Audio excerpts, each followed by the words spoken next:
तीन तलाक इस्लाम का जरूरी अंग है तो पाकिस्तान में क्यों नहीं होता भाई? अगर तीन तलाक इस्लाम का जरूरी अंग है तो इंडोनेशिया में क्यों नहीं होता? अब यूनिफॉर्म सिविल कोड की भारत के प्रधानमंत्री बात कर रहे हैं, तो क्या यूनिफॉर्म सिविल कोड के नाम पे आप प्लुरलिज्म, डाइवर्सिटी को छीन लेंगे क्या आप? यूसीसी को लेकर देश के प्रधानमंत्री देश को भ्रमित कर रहे हैं। यूसीसी की कोई जरूरत नहीं हिंदुस्तान में। सभी पंथ, सभी मजहब के लोग, सभी जाति के लोग अपने पर्सनल लॉ पे चल रहे हैं, सब मजे से हैं। जगह थी मध्य प्रदेश का भोपाल, मौका बीजेपी का मेरा बूथ सबसे मजबूत कार्य।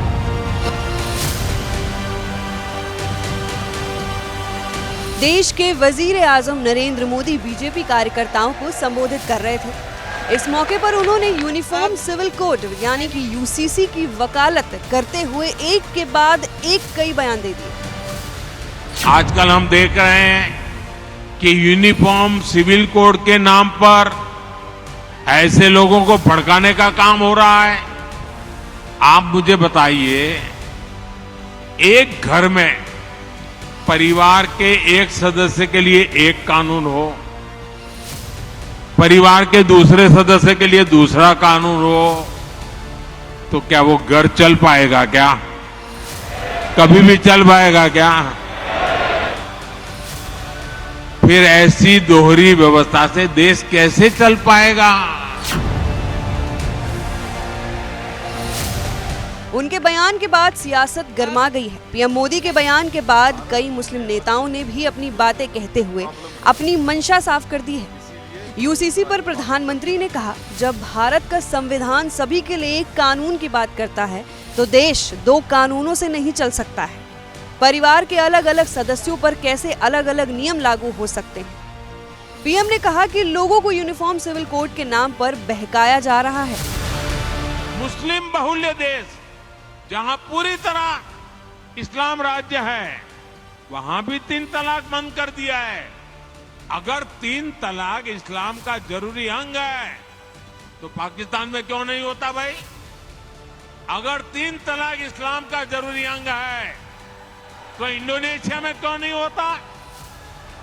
अगर तीन तलाक इस्लाम का जरूरी अंग है तो कतर, जॉर्डन, सीरिया, बांग्लादेश, ये तो सारे मुस्लिम बस्ती वाले देश हैं, वहां पर उनको बंद क्यों कर दिया?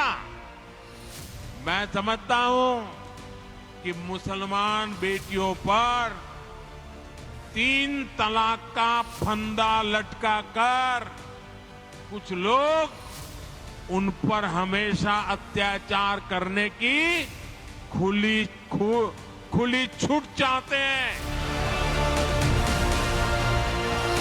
प्रधानमंत्री ने ये यहाँ तक कह दिया कि जो भी तीन तलाक के पक्ष में बात करते हैं, ये लोग मुस्लिम बेटियों के साथ बहुत बड़ा अन्याय कर रहे हैं। बस फिर क्या था? पीएम मोदी के बयान का जवाब देने के लिए AIMIM प्रमुख असदुद्दीन ओवैसी कूद पड़े। उन्होंने प्रधानमंत्री के बयान पर जोरदार हमला बोलते हुए कहा, पीएम यूनिफॉर्म सिविल कोड की बात नहीं कर रहे हैं, वो हिंदू सिविल कोड की बात कर रहे हैं। मैं प्रधानमंत्री को चैलेंज कर रहा हूं, 300 MP आपकने हैं, आप हिंदू अनडिवाइडेड फैमिली को एबॉलिश करो पहले, नंबर 1। कर सकते क्या आप? Thirdly, fourthly, section 21A special marriage act जो है, it protects marriages and inheritance between Hindus but the same is not extended to Muslims. Why? हाँ, आप यहां पर हिंदू भाइयों को कल्चर बोलेंगे, यहां पर इस्लामिक प्रैक्टिसेस की यूनिफॉर्मिटी नाम पे निकालना चाहेंगे आप।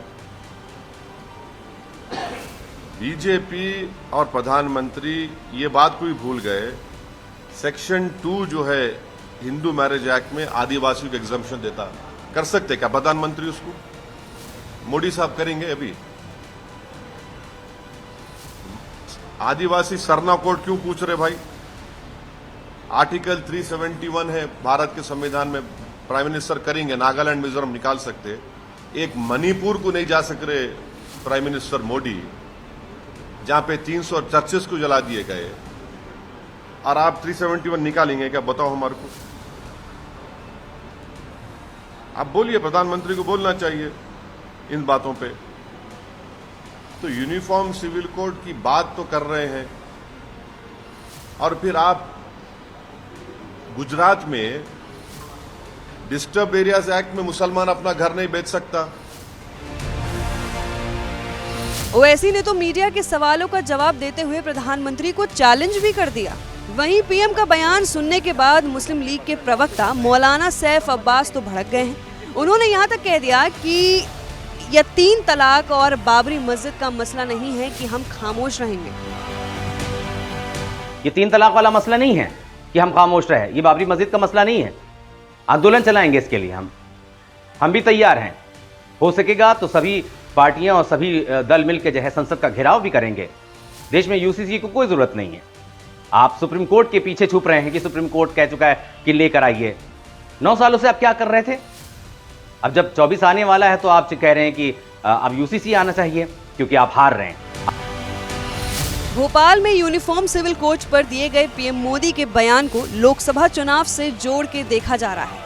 उम्मीद जताई जा रही है कि 2024 के आम चुनाव में बीजेपी इस मुद्दे को अपने मैनिफेस्टो में शामिल करेगी।